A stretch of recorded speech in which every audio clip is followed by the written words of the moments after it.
The differences between all-wheel drive and four-wheel drive. If you, like many people, thought that all-wheel drive and four-wheel drive were the same thing, then you might be surprised to learn that they are in fact separate entities that have quite a large impact on the car they're implemented on. So here are the key differences between all-wheel drive and four-wheel drive. All-wheel drive. An all-wheel drive vehicle powers all four wheels at all times. To manage the drive of every wheel, a limited slip differential or an electronic clutch is needed to allow for differences in the rotational speeds of the front and rear axles to maximize grip and drivability. In contrast, on a normal two-wheel drive car with an open differential, the power transmitted to the wheels will always look for the path of least resistance, which is normally the tire that is spinning up and not propelling the vehicle forward at all. As you drive along a loose or slippery surface in an all-wheel drive car, power is distributed through a combination of differentials and clutches. The best all-wheel drive systems send the power to each wheel using a front-to-rear torque split, cutting the power from the wheel with the least traction.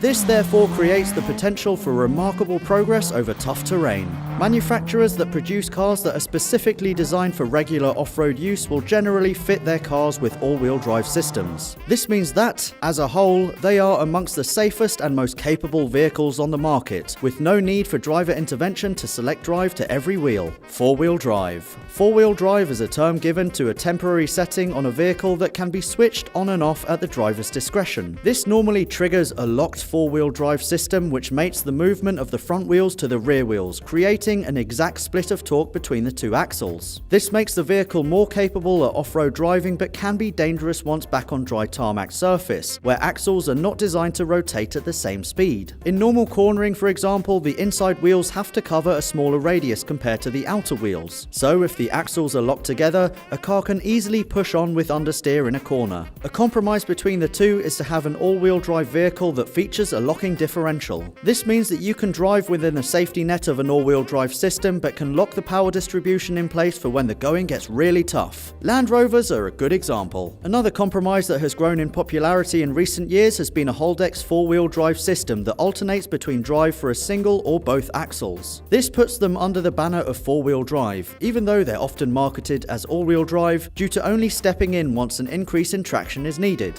These systems kick in when the rear wheels are needed for maximum traction and have become prominent in a variety of vehicles including the Volkswagen Golf R. Even if you believe that rear-wheel drive is the only orientation that a performance car should use, the benefits and capabilities of an all-wheel drive system cannot be ignored. Some of the fastest accelerating cars on the market use all-wheel drive, including the Nissan GT-R. So there you have it, the differences between all-wheel drive and four-wheel drive explained.